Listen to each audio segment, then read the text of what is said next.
Eu sou irmã Isolene Loff, nasci numa comunidade bem pequena do interior de Águas Mornas, Santa Catarina, chamada Santa Isabel, pertence à paróquia de Santo Amaro da Imperatriz, e que depois, isso é uma alegria para mim também, né? Depois de 43 anos fora da minha paróquia de origem, esse ano eu retornei e estou trabalhando na comunidade de Santo Amaro, né?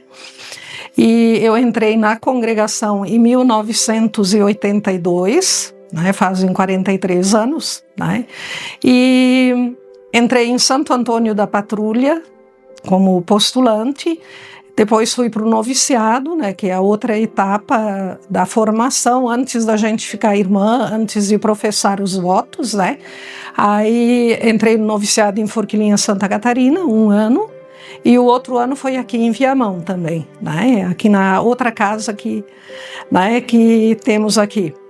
Então, fazem 40 anos, neste ano estou celebrando então 40 anos de vida religiosa, né? E é uma alegria muito grande ter vivido, experienciado, né? Teve muitas graças, muitas alegrias, mas também na vida religiosa, como em qualquer estado, também tem as suas dificuldades, também tem, eu digo assim, os perrengues, né? Que fazem parte também da vida. Algumas, às vezes, a gente leva mais tempo até entender, assimilar e compreender. Mas Deus, ele vai mostrando o seu caminho também, né? Mas as alegrias, a realização profissional, a minha vida foram muito maiores, né? Nesse retiro aqui, que é o retiro jubilar, eu pude fazer assim uma memória, né? Que a retirante, ela foi muito feliz também. Ela iniciou com um jardim, que tudo inicia num jardim, né? A caminhada do Éden, né? E depois Jesus também, a vida, ele se entrega num jardim também, né?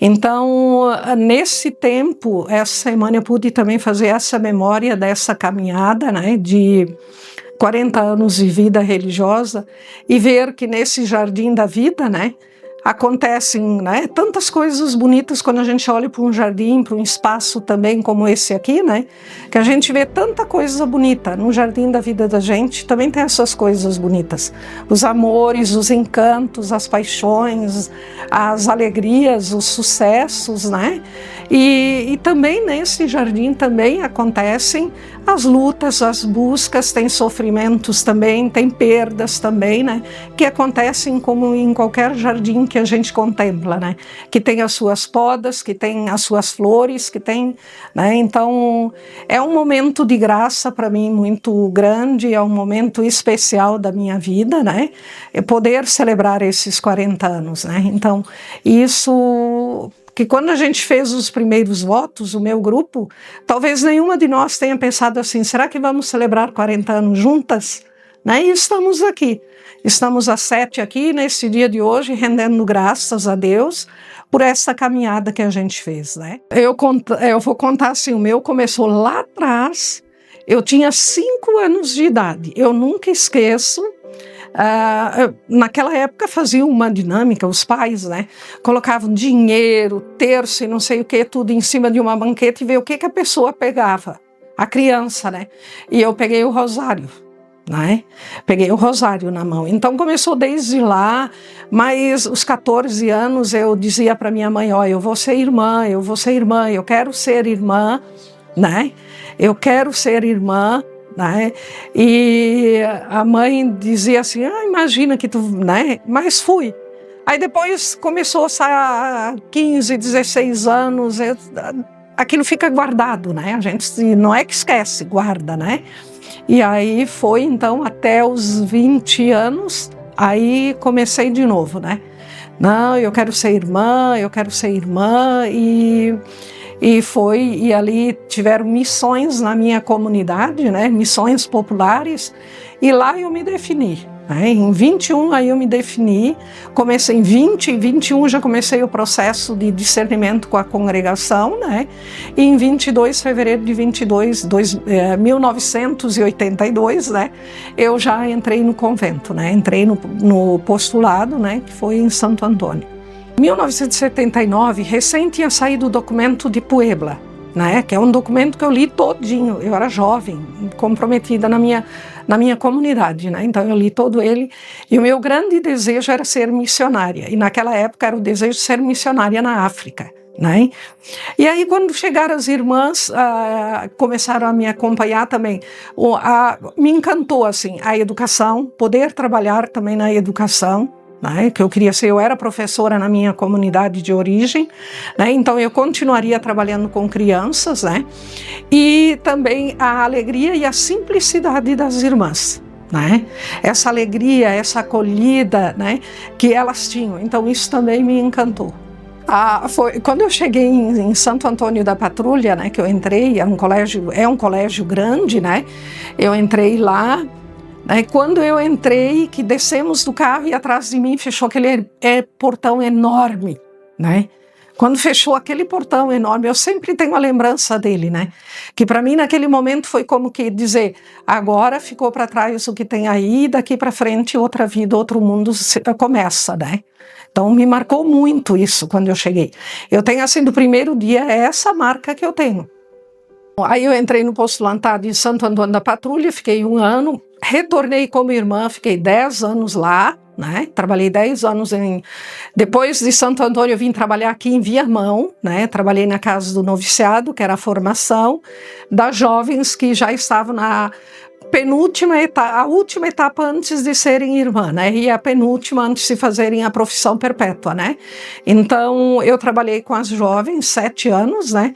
Depois daqui eu saí, retornei para Santo Antônio, fiquei 1 ano em Santo Antônio, já sabendo que eu ficaria só 1 ano, né? Era muito claro a transferência, né?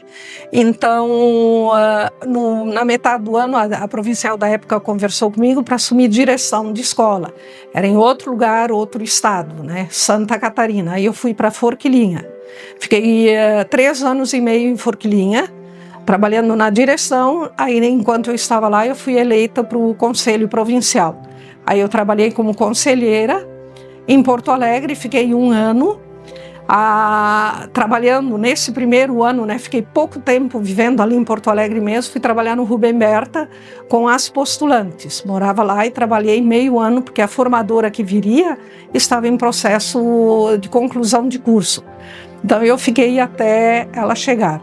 Depois dali eu retornei para Porto Alegre, para a Casa Provincial, né, e fui para Santo Antônio da Patrulha, onde eu fiquei mais 3 anos, né. Aí depois disso, então era 2012, né, a gente estava eleito um novo conselho, né, que era novo grupo, e também era a unificação da província da América Latina e Caribe, né. Aí eu fui transferida, fiquei 2 anos na Feliz, aqui, né, trabalhei na Feliz, e Feliz foi um processo bem interessante. Teve muitas alegrias, mas também foi um processo bem sofrido, porque foi entregar a missão lá, porque eu já tinha ido para lá, né, em 2014, então começou um processo de fechamento da escola, né, aí a gente não fechou a escola, a gente passou para outra rede, né, de Caxias, e também a saída das irmãs da comunidade, né, então tudo ficaria para essa nova escola, nova rede que estava assumindo. E dali eu fui para o Hospital São José em Criciúma, né, de 2015, e fiquei até o ano passado, até agosto de 2024. Então lá também era um mundo novo para mim, porque eu estava me aposentando na educação, praticamente trabalhei sempre na educação, né, e eu estava indo para um mundo que eu não conhecia nada. Eu não conhecia a legislação, eu não conhecia a dinâmica da saúde, né? Então eu tive que aprender tudo isso, né? Aprender algumas vezes batendo na parede, né? Porque a gente tem que buscar e tem que ir atrás, tem que correr atrás para entender, compreender esse mundo. Que o mundo da saúde é um mundo muito diferente daquele que a gente conhece no dia a dia. E só entende e conhece quem está lá dentro, quem trabalha lá no dia a dia, né? Então, aí no hospital, né? Quando eu cheguei, eu assumi o Centro de Ensino e Pesquisa do hospital. Nem entendia, nem sabia o que era, tá? Eu não sabia nem o que era residência médica. Eu cheguei 28 de janeiro e 2 de janeiro eu já tinha que estar na frente desse grupo de médicos, né, sabendo que eu ia coordenar esse centro de ensino, não conhecendo nenhuma legislação, nada, né, e tive que correr atrás, ler muito, estudar muito, pesquisar muito, né.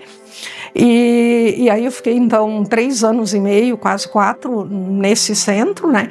Aí, em 2018, eu assumi a direção geral do hospital, em outubro de 2018.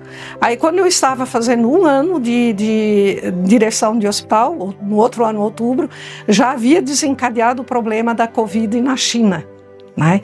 Já começava a aparecer, já estava se tornando notícia mundial, né? E foi indo, e eu ainda comentei com as irmãs lá em casa, né? Diz, olha, se esse negócio vier para o Brasil não está preparado, eu falei, né? E em janeiro já estava no Brasil, né? Então foi um período assim, principalmente 2021, foram 2 anos que para mim foram assim marcantes, foram de uma experiência assim dolorosa, uma experiência dolorosa, não por estar à frente, mas por ver o sofrimento do povo, o sofrimento das pessoas que vinham para o hospital e também dos colaboradores, dos médicos e gente ficando doente e, né?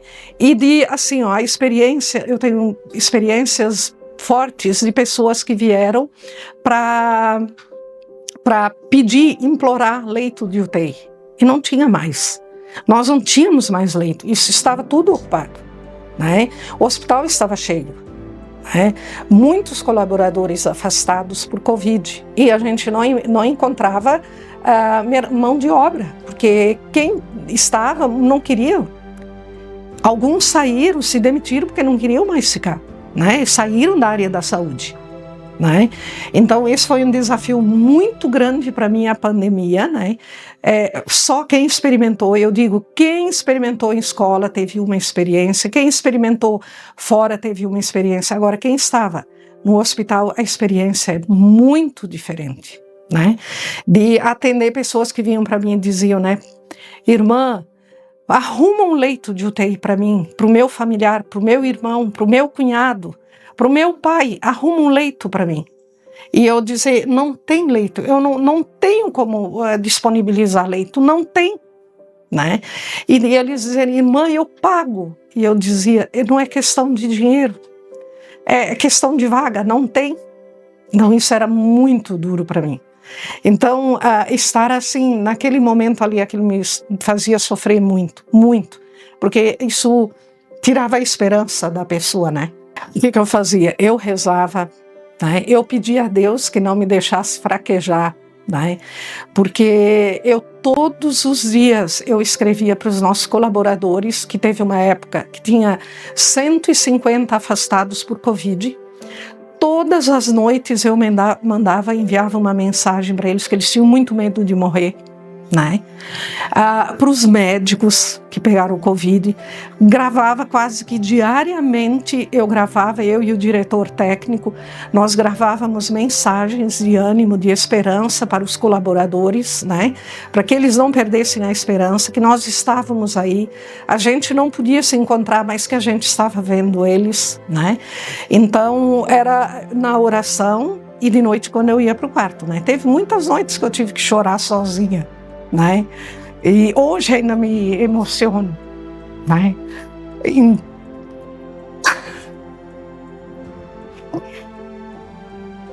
Mas pensemos, né? Com a graça de Deus, a alegria era grande quando alguém ganhava alta, né? Que pessoas que estavam no limite da morte, né? E a gente ia lá, quando eles saíam, a gente se alegrava, a gente, né, dava uma palavra de ânimo para eles, para os familiares, né? Eu lembro de 2 casos assim, que uma mãe de família, né, bebê de 11 meses, era amamentado ainda, e ela entrou e quando veio para o hospital foi direto para a UTI. Ela ficou 72 dias na UTI, né? E chegou uma semana, as comunidades, ela era uma pessoa que cantava na paróquia, na diocese, né? Então as comunidades todas vinham na frente do hospital rezar para ela, né? E quando ela saiu assim, isso foi uma emoção muito grande, porque um dia o médico disse, olha, não tem mais esperança, né? E aí depois, então, no outro dia ele chegou, ele disse, trocamos o antibiótico dela para ver. Aí no outro dia ele chegou, ele disse assim, irmã, a senhora não acredita, eu acho que está acontecendo um milagre, né? Então, e aí em 4 dias ela saiu da UTI, foi para o quarto e em 1 semana ela foi para casa, né? E ela saiu com uma marca no rosto, né? De ficar deitada porque estava entubada, né? E ela dizia assim: essa marca vai ser a marca que vai me lembrar da luta pela vida. Ela era muito linda, sabe? E aí ela ficou com essa marca no rosto, né? Mas ela disse: é a marca da luta da vida, né? E o outro foi um diretor de penitenciária, né? Que deu Covid e também ele ficou 50 e poucos dias internado, né? Quando essas pessoas saíam, elas não caminhavam, nada, porque tinham perdido toda a massa muscular, né? Porque estavam deitadas, né? E aí, quando ele saiu, nossa, a Secretaria de Estado de Segurança veio para o hospital, né? E estiveram lá conosco. Foi assim Então, eram as alegrias que tinha também, mas era muita dor também com aquelas pessoas que faleciam e que os familiares não podiam fazer um enterro, né? Viver o luto antes de enterrar, né? Porque saía do hospital e ia para o cemitério, né? E a gente ainda fez assim, que eram internados num saco preto, né? Então isso era muito, muito duro. E a gente cortou, então, os colaboradores cortaram e colocaram parte transparente, né? Para o familiar, então, pelo menos poder ver o rosto daquela pessoa ali ainda antes de ser enterrada, né? Mas também foi um período que a gente percebeu assim muita unidade entre os colaboradores, né, médicos, né, a comunidade, né, as irmãs. A gente ficou em poucas irmãs, porque nós tínhamos muitas irmãs idosas, tiveram que sair da comunidade do hospital, né, por orientação médica, por causa de comorbidades, né. Mas quem ficou, a gente toda noite, também foi outra que sustentou a oração que a gente fazia em comunidade, né. Então isso também foi uma força muito grande naquele período, né? E a gente tinha então ali um pote onde tinha nome de colaboradores que estavam afastados, né? Médicos, e a gente rezava a vida deles.